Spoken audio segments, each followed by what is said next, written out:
My name is George Holland. I'm an assistant professor at Kean University and a physical therapist. I'm excited to create this series of short videos to discuss anatomical concepts, as anatomy really is the root of all that we understand as medical professionals. A good place to start when discussing anatomy, particularly musculoskeletal anatomy, is the torso or the trunk, because the torso really is the stable base that our head and our appendages, our arms and legs, work off of. We're going to start our discussion with the posterior of the trunk, or the back. And the anatomical structures that fall under the umbrella term back, going from superficial to deep, include the skin, or the epidermis and the dermis, the hypodermis, or the subcutaneous tissue, subcutaneous, just deep to the skin, which predominantly includes adipose tissue and larger blood vessels which feed and drain the skin.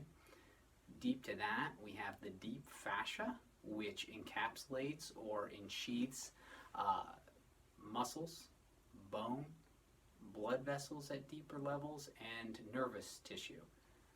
Then, deep to that, we have superficial musculature, and superficial musculature of the back is predominantly concerned with movements of the scapulae or the shoulder blades and the upper extremities.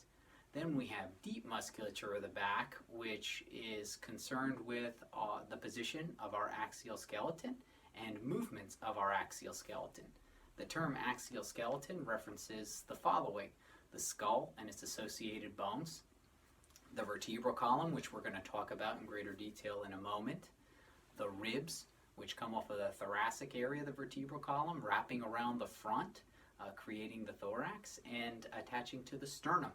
So again, the axial skeleton, the skull, associated bones, vertebral column, ribs, and sternum. And again, that's the deep muscles concerned with the positioning and movement of the axial skeleton. Then we have the vertebral column, which we're going to discuss in greater detail in a moment. Its associated ligaments, which are fibrous structures that attach bone to bone, and intervertebral discs.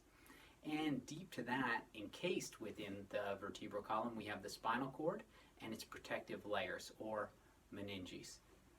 In these first few videos, I'm going to be discussing the spinal cord and its protective membranes, or meninges, the vertebral column, and the deep muscles, which are predominantly responsible, again, for positioning and movement of the axial skeleton.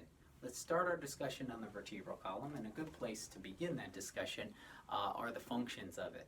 So one of the major functions of the vertebral column is enclosing and protecting the spinal cord while still allowing for us to move.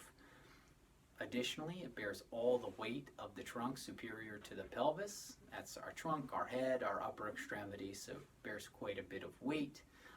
Additionally, it is a stable base for the head to sit and pivot.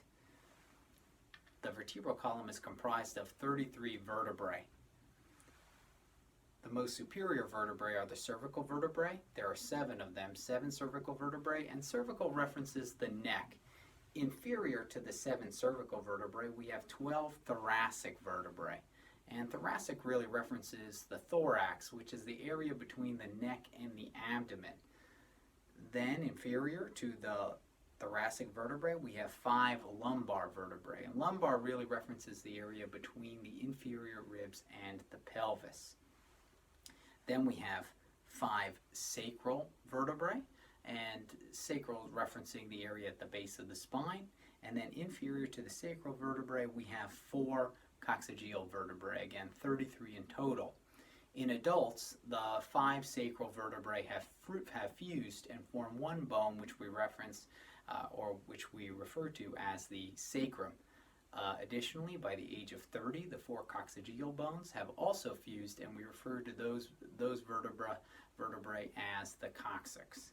Each vertebra is separated from the next by a pad of fibrocartilage, or intervertebral disc, which you can see right there. Here are 2 adjacent vertebrae, and there's the intervertebral disc. These discs were really designed for weight bearing and strength, and they act predominantly as shock absorbers. The first 25 vertebrae, so again as a review, that's the 7 cervical vertebrae, the 12 thoracic vertebrae, and the 5 lumbar vertebrae, in addition to the first sacral segment, or first sacral vertebrae also articulate with one another at zygapophyseal or facet joints. The facet joints between two adjacent vertebrae and their corresponding disc allows for minimal movement. But if we take into account numerous segments moving in aggregate, their zygapophyseal joints and their discs, it allows for the spine, the vertebral column, to be quite flexible, yet rigid and strong. Thank you very much. I really hope you enjoyed the video.